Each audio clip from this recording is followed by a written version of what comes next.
ये मेरे पीछे जो पत्थर से बनाया हुआ एक बड़ा सा एक स्मारक आपको दिख रहा होगा। पत्थर और रेत से मिलाकर बनाया गया है। हालांकि ये कच्चा स्मारक है और इस स्मारक को बनाने की वजह और यहाँ पे काफ़ी भीड़ इकट्ठी है, उस पर बातचीत करेंगे। नमस्कार, मैं विकास तिवारी हूँ और आप बस्तर टॉकीज़ देख रहे हैं। दरअसल ये स्मारक बनाया गया है 28 और 29 जून की दरमियानी रात साल 2012।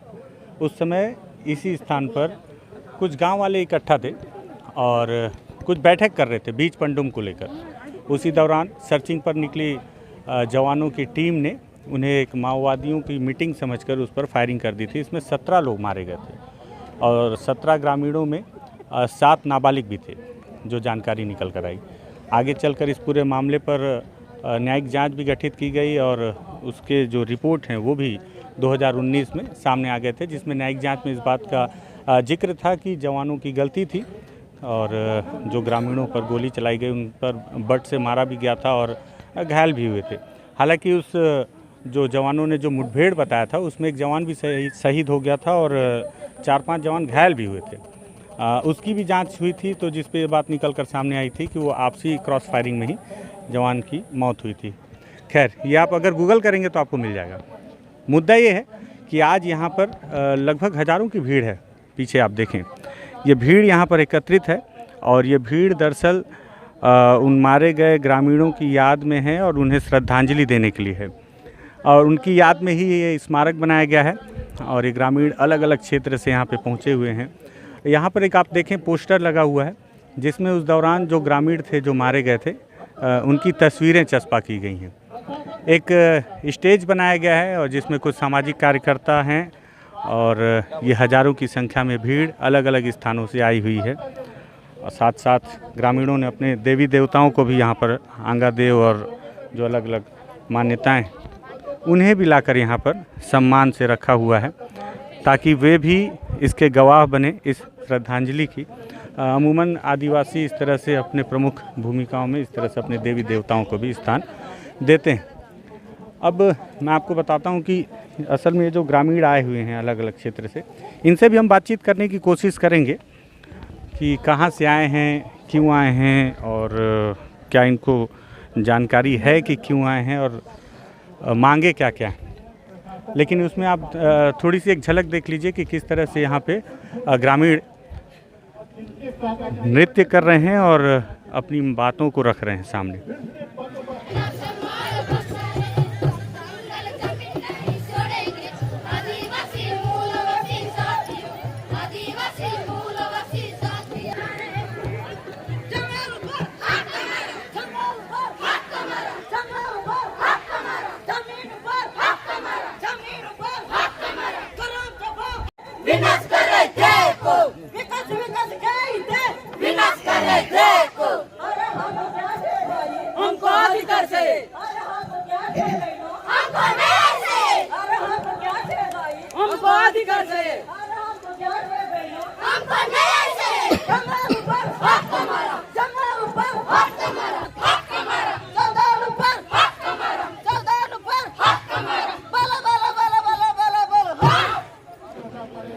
तो देखा आपने कि किस तरह से ग्रामीण जो हैं वो आप यहाँ पे नृत्य करते हुए किस तरह से अपनी बात कर रहे हैं कि बस्तर में नरसंहार बंद होना चाहिए और साथ ही साथ बस्तर में कैंप भी हटाए जाने चाहिए और जल जंगल ज़मीन पर उनका अधिकार है। इस तरह के अलग अलग तरह से वे नृत्य करते हुए यहाँ पे जो आए हुए ग्रामीण हैं उन्हें भी जागरूक करने की कोशिश कर रहे हैं।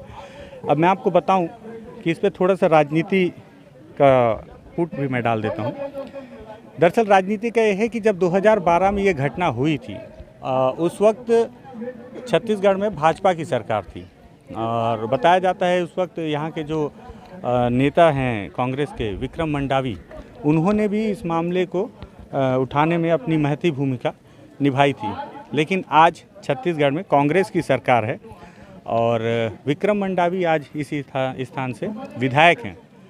लेकिन एक दुख की बात है कि इस श्रद्धांजलि सभा में वो नहीं पहुंचे हुए हैं। हालांकि इसके पीछे कारण क्या है नहीं पहुंचने का मुझे नहीं पता, लेकिन सरकार की तरफ से कोई भी टीम यहाँ पर नहीं आई है ये भी जानकारी मिल रही थी कि ग्रामीणों की संख्या आज यहाँ पर 20 से 25 हज़ार की होनी थी, लेकिन काफ़ी कम है, जिसके पीछे ये बताया जा रहा है कि ग्रामीणों को यहाँ तक आने से रोका गया है। अलग अलग स्थान से ग्रामीण आए हुए हैं और मंच पर जो हैं कई सामाजिक कार्यकर्ता हैं, बेला भाटिया, नंदिनी सुंदर और सीपीआई के नेता हैं संजय पराते और छत्तीसगढ़ बचाओ संघ के जो हैं आलोक शुक्ला हैं और एक वकील हैं प्रियंका शुक्ला, वो भी आई हुई हैं। और सबसे ख़ास बात है कि अभी अगर मैं आपको दिखाने की कोशिश करता हूँ, मंच पर जो माइक से बोल रहे हैं वो अरविंद नेताम हैं। अरविंद नेताम यहाँ से केंद्रीय मंत्री रह चुके हैं और अभी भी वो कांग्रेस में वरिष्ठ नेता के तौर पर जाने जाते हैं। वो यहाँ मंच पर ज़रूर मौजूद हैं। उनके द्वारा ये कहा जा रहा है कि आखिर ये जो नरसंहार है वो गलत हो रहा है और इस पर रोक लगनी चाहिए। बातचीत हो रही है, चर्चा पर भी वो बात कर रहे हैं और अलग अलग सामाजिक कार्यकर्ता जो हैं वो भी यहाँ पर बैठे हुए हैं। राजनीतिक दलों से हालांकि यहाँ पे कोई नहीं है। खैर, गांव वालों से बातचीत करते हैं। क्या भैया, क्या नाम है? मैं गांव वाला नहीं सर। क्या हो, तो शहर से आए हो? जी। कहाँ से आए हो? जी। कहाँ से आए हो? कोंटा से। कोंटा गाँव नहीं है भैया? जी।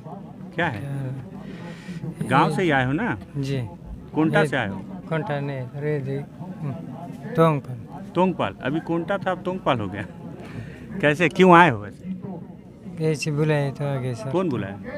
गांव वाले। क्या बोले, काय के लिए आना है? जी। क्यों आए?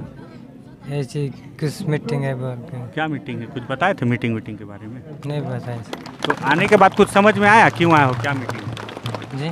क्यों आए हो, कुछ समझ में आया यहाँ आने के बाद? आया सर। क्या समझ में आया? जी, ये देख कुछ घायल हो गया बोल के आगे।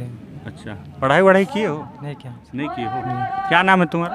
पदम हैं? पदम रखे सर। पदम? जी। तो पदम है, युवा हैं और भी युवाओं से बातचीत करने की कोशिश करते हैं। भाई, क्या नाम है आपका? क्या नाम है? डोका। डोका कहाँ से हो? कहाँ से हो डोका? सरगुड़। यहाँ क्या हो रहा है डोका?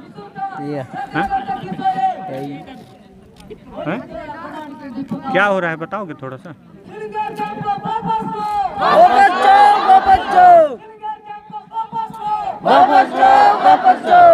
किसको वापस जाने बोल रहे हो?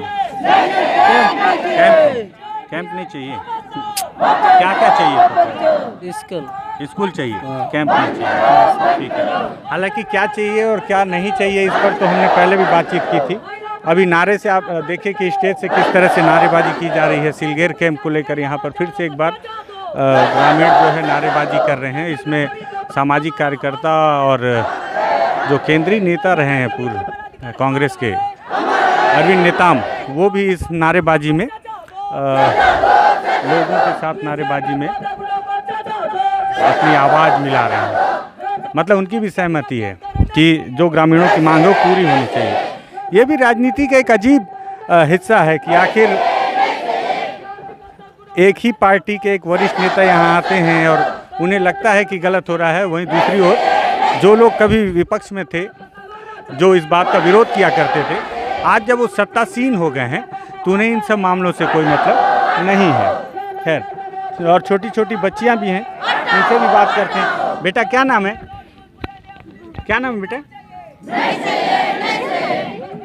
नहीं बात करोगी? बात नहीं करती है। हालांकि एक खास बात और है यहाँ पे, देखिए गांव वालों से बात कर रहे हैं, भीड़ यहाँ पे हज़ारों की संख्या में ज़रूर है, लेकिन एक खास बात यह है कि बहुत सारे ग्रामीणों को ये पता ही नहीं है कि वो क्यों आए हैं। कई लोगों का ये कहना है कि मीटिंग में आए हैं और कैंप का विरोध यहाँ आने के बाद जानकारी मिली। क्या नाम है आपका? कोसा। हैं? कोसा। कौन से गांव से हो? एरपल्ली। चेरापल्ली। काय के लिए आए यहाँ? पामेरपल्ली। नहीं, आए क्यों हो यहाँ पे? क्यों आए हो? क्यों आए? हिंदी नहीं आता। हिंदी में नहीं आता? अच्छा, इतना आता है कि हिंदी नहीं आता है बोल पाना है ना? तो हिंदी नहीं आता है बोल रहे हैं। और भी कुछ गाँव वाले उनसे बातचीत करते हैं कि क्या है, क्यों भैया हिंदी आता है? हिंदी आता है? हैं? आता है। इधर आओ ना थोड़ा सा, इधर मुँह कर। कौन से गांव से आए? चिन्ना गेलूर। हैं? चिन्ना गेलूर से। चिन्ना गेलूर जी। यहाँ काय के लिए आए सब इतना लोग इकट्ठा? सवेरे आए। नहीं, काय के लिए आए इतने लोग? मीटिंग के लिए। हैं? बेटा के लिए आए। बैठक में। क्या पढ़ाई वढ़ाई किए हो? हाँ सर, कहाँ तक पढ़े हो? 5वीं तक। 5वीं तक। क्या बैठक था, कुछ समझ में आया? हाँ यार, क्या क्या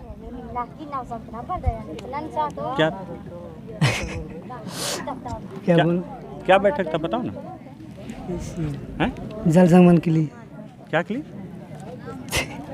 आपका क्या नाम बाबू? जय क्या नाम? समैया, समैया। कौन से गांव से हो? अलीगढ़ से सर। हैं? अलीगढ़ से अलीगुड़ा। जी। कहाँ तक पढ़े हो? 5वीं तक सर। 5वीं। जी। काय के लिए आए हो यहाँ पे? जी बुलाए सर रैली प्रदर्शन करने के लिए। रैली प्रदर्शन। जी। क्यों कर रहे हैं प्रदर्शन अपन? पता नहीं सर, मैं नहीं जानता हूँ। नहीं जानते हो? जी। अच्छा, ठीक है।